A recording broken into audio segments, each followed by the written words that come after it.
Welcome to the Midnight Matinee with your host and hostess, Robert and Angi Curtis. Welcome, everyone, to the Midnight Matinee. Hello, everyone. Here we are again. Another back day. to talk about more of our 31 days of demonic possession movies. And this one is one of my favorites. Night 14 of our 31 days. Yep. It's Night of the Demons. This is from 1988, and I'm going to give the synopsis like I always do. 10 teenagers party at an abandoned funeral parlor on Halloween night. When an evil force awakens, demonic spirits keep them from leaving and turn their gathering into a living hell. Dun, dun, dun. Dun, dun, dun. So, yeah, this is one of his favorites. I had never actually seen it until it popped up, and I think we did a few years ago. Like, I think it was our favorites. Yeah. And it's one of the ones he really likes, so we went. I watch it every Halloween, so it's one of those. I have to watch Night of the Demons and Night of the Living Dead every Halloween. And Trick or Treat. And Trick or Treat, yeah.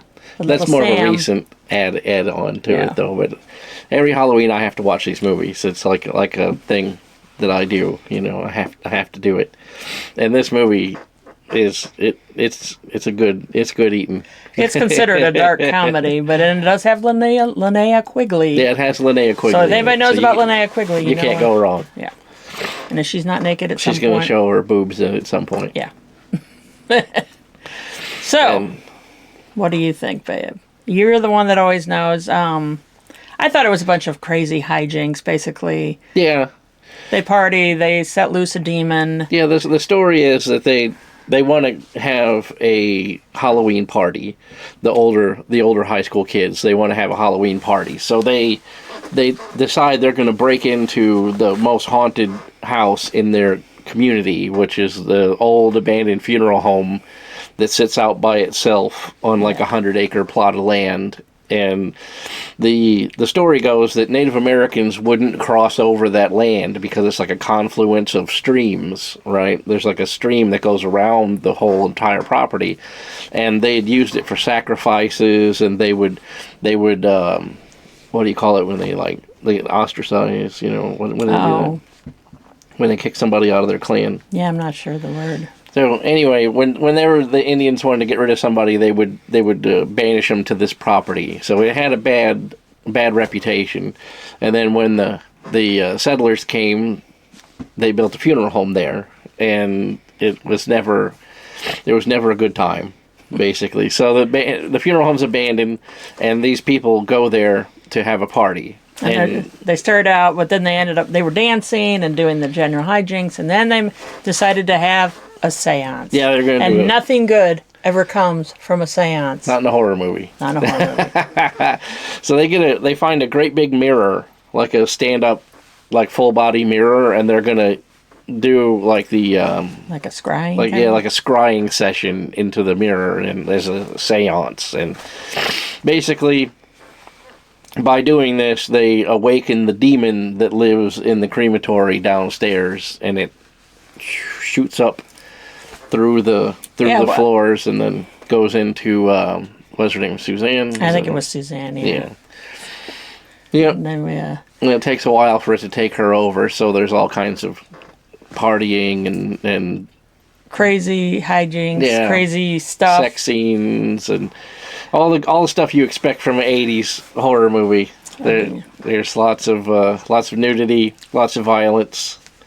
There's actually 3 different versions of this movie. There's the theatrical version, which is like one notch below the unrated version, because they didn't really cut out a whole lot to make it, to get rid of the... they had an R rating anyway, so they didn't really have to do a whole lot to avoid the X rating that they were trying to hang on it. There's a couple of scenes that are slightly longer in the X-rated version, or the completely unrated version versus the R-rated version, and you don't really miss it. There's a couple scenes where I forget what the goth girl's name is. I can't think. Anyway, there's Angela. Oh, ironically enough.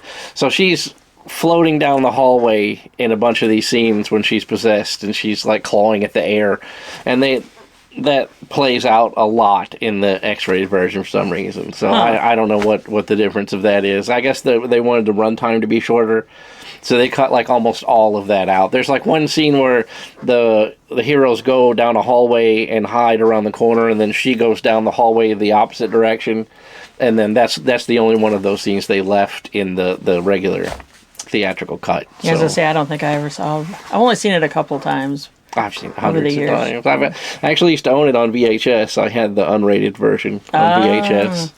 VHS. What are those? Yeah.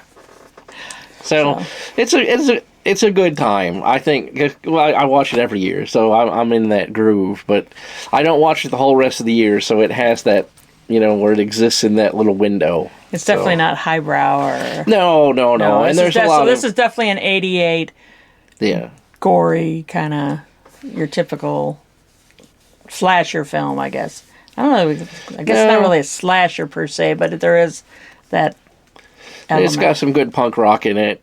There's a couple scenes of hooliganism in the beginning of it, where Stooge and his friends are out smashing pumpkins and stealing candy. I'd forgotten about the old guy they were talking about, and that they taunted. Yeah. And then at the end, I had totally forgotten when I was looking at him, like the razor blades. Yeah. Well, he was putting razor blades in apples. Right. Which is one of those urban legend myths about. There was a guy at the bottom of my street when I was growing up who did give apples, and my parents would cut it up. Like, who gives apples? Right. If you know an apple, like if you cut an apple, right, in like 10 seconds it starts to turn brown. Yeah. You know what I mean? So you're not going to hide a razor blade in an apple. That's dumb, But it's a trope. It's a thing from the 80s. Everybody always thought that kids used to take their candy to like the police station, and they would X-ray it. X-ray, yeah. That's how bad it was, because of the menace of poisoned candy, the whole terror, because it happened one time, and it was actually, wasn't it the dad? It was the guy who poisoned his own kids. Yeah. So it's not like there was some cult going around poisoning. It happened once, and it was the dad that did it. So you could knock it off. There were a lot of these myths. I mean, we grew up in the days where there was no internet yet. I mean, there was, but it wasn't available like it is today. You would share these stories. Right. About, legends spread a lot. I mean, I remember there was in our neighborhood, there was a witch house, and if you went up and you touched the doorknob. Yeah. You were like, and of course, I back then would do almost anything on a dare, ate a spider, all sorts of stuff. I was a crazy child, but we were outdoors, all the time. Right. Kids were always outside back then. We didn't have Fortnite. We didn't have iPhones. Coco Melon or whatever. But yeah. Anyway, back to this movie. It's not terrible. Really bad. As far as like 80s horror movies go, it fits right into that. If you're a nostalgic 80s person, there's some funny I don't know, like period correct type scenarios where the kid hides in the garage and jumps out at the wannabe boyfriend, not the girl's actual boyfriend, and he has an interaction with him that's like straight from the 1930s. He's like, "Here's a little chunk of change, loosen your lips," like that. You're like, what? This is 1988, bro. Like, this isn't 1932. But and the kid plays it off in that too. He's like, "What do you think this is? A depression? Like, I'm not going to stitch up my sister for a quarter." So yeah, there's a lot of that in this. It's not well written, but it is. Everybody. It's candy, basically. Right. It's campy horror, and nobody takes it too seriously. I don't believe. No, because they call it a dark comedy. Yeah. So it's good. That's why we're dressed like Halloween, because it's a Halloween movie, even though it's I dress like this every day. I don't know what you're talking about. I was goth before goth was cool. No. So emo. Yeah. Bring it back. Bring it back. Reel it back. This is a must watch, in my opinion. Okay. Do you want to rate it? Yes, we'll give you our ratings. I'm not going to say it's a Hell's Bells, but it probably would fall back into that Nightmare Fuel or the mid-level, which I can never remember with our middle. Graveyard Grind. Yeah, I think Graveyard Grind is the middle one. Nightmare Fuel and then Hell's Bells. Yeah. I would say it's somewhere in there. You think it's in the middle? I think it's kind of in the middle, at least on my opinion, but I know you love it. Because I would say... I definitely wouldn't give it a Hell's Bells. As those movies go, I mean, there was 4 sequels to it. You know what I mean? So it had staying power. I think it only made like $3 million or something, it said, when I was reading. Well, what was the budget, though? I mean, I it can't have been a lot. Well, yeah. There's no Inflation. special effects in it. No. Probably a lot of practical and makeup. There's one matte painting. There's one, not even a CGI. It's like a layered monster effect where they do at the end, like the big monster screaming and its little eyes are glowing or whatever.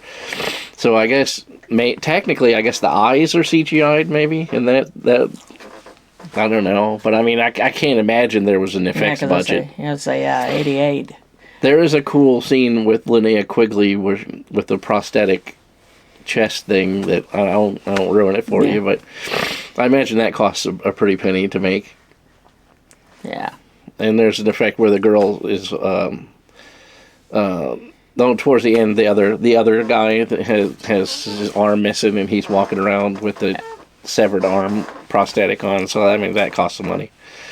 So what are you thinking? A Nightmare Fuel? You thinking a 4 out of 5? I would give it 4 out of 5. I would think so. 'Cause, I mean, it's not like... It's not legendary. Yeah. I mean, in my world, it's legendary, but I wouldn't force that on someone else. My husband, who has dark comedy horror section, he's got top 5, and the top 5 of this. Right.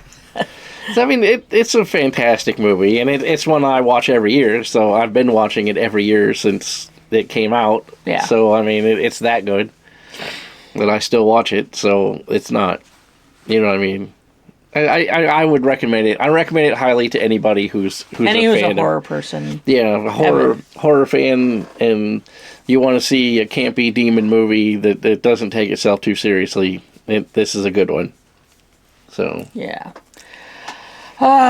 So go watch it. Yeah, go watch it. He started the other night. We watched another movie, The Dead Don't Die, which had an amazing cast. He starts it, and then he ended up having to go. I don't know where you went. I had to go pay a bill. Oh, that's right. He left, so he missed a portion of it.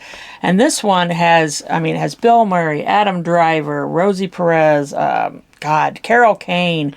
I mean, just the list. It has a little singer girl. What's her name? Oh, Selena Gomez. Selena Gomez is in it. Yeah, like Tilda Swinton, Chloe Savina, Danny Glover, Tom Waits, Steve Buscemi. Yeah, Steve Buscemi. Iggy Pop, Austin Butler, RZA, which you knew, but I didn't.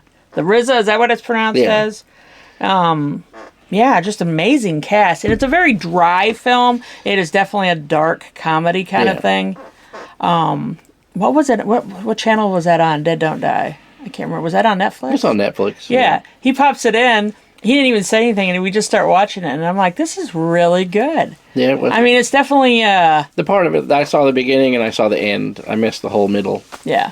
But I liked anything with Bill Murray makes me laugh. Yeah, Bill Murray's... I always say, people are always like, well, you know, Bill Murray was in it. I'm like, well, I'll go see it then. Because I like... People like to dump on the what was it? The Adventures of Steve Zissou. Oh, yeah. That movie, and I love that that's a movie. Wes Anderson. Yeah, Wes Anderson is definitely, you have to have a... I'm a Wes Anderson fan. I like Wes Anderson from the beginning. But, so I like the Grand Budapest Hotel is one of my favorite kind of like movies. So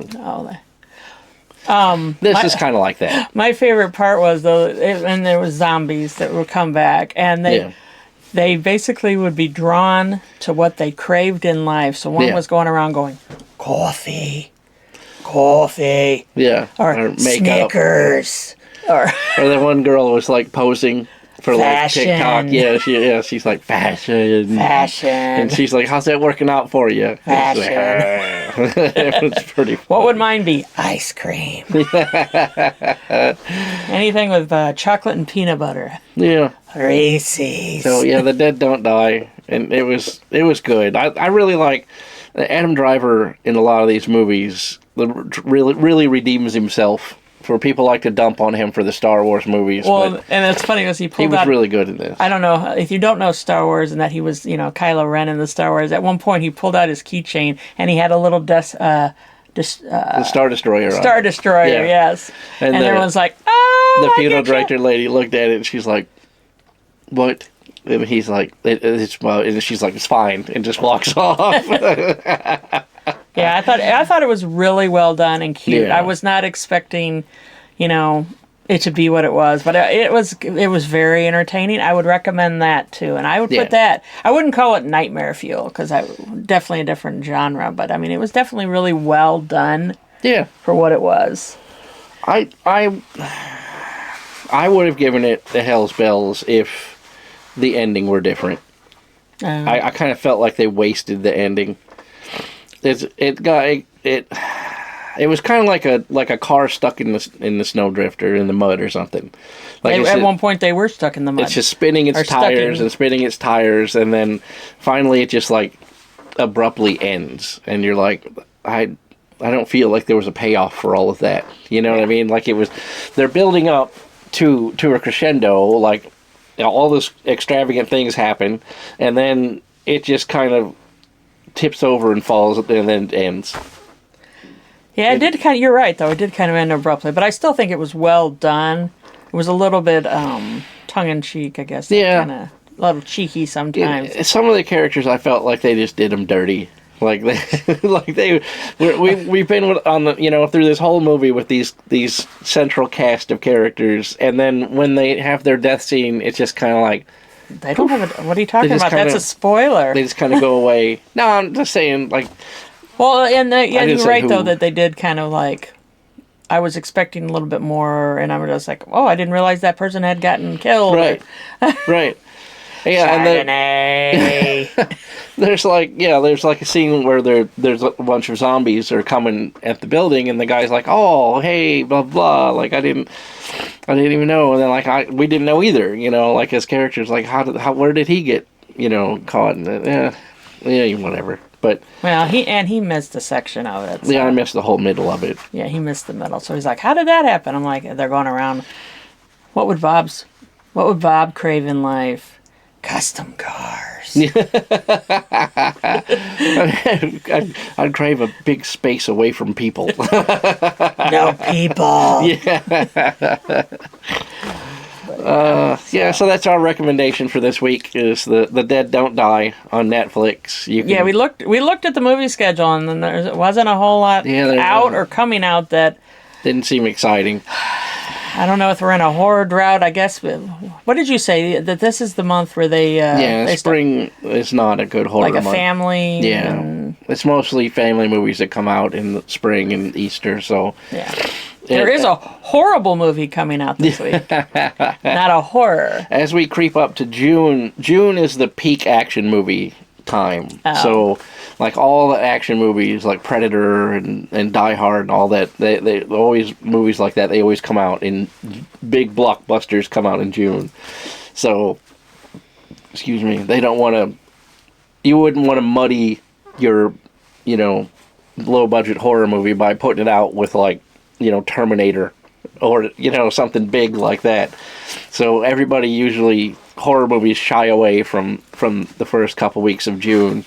Yeah, we'll pick back up in August when everything starts going back, but until then we'll keep doing our 31 days. We're down on number 14, so we're almost almost halfway through that. We did all the Christmas. I mean, we're down in I think that was our 6th year of doing the movie thing. Yeah. So we have a lot. And we will talk. If you have any recommendations, please just give us a movie. Yeah, recommend us a movie. I'm not saying that we haven't seen it because we watch a lot, but... We do, yeah. And we have Shudder and we have... Netflix and Max and we usually Paramount. watch a lot of horror movies. Yeah. I watch a lot of horror movies. A lot of horror movies. So... Okay. All right. I guess we'll reel it back and say goodbye and... Do what? Nightmare fuel. The nightmare fuel. All right, everybody. See you next time on the Midnight Matinee. Here's Todd. You've been watching the Midnight Matinee, brought to you by the Veritas Project. So when the clock strikes 12, grab your tickets for the next episode of the Midnight Matinee.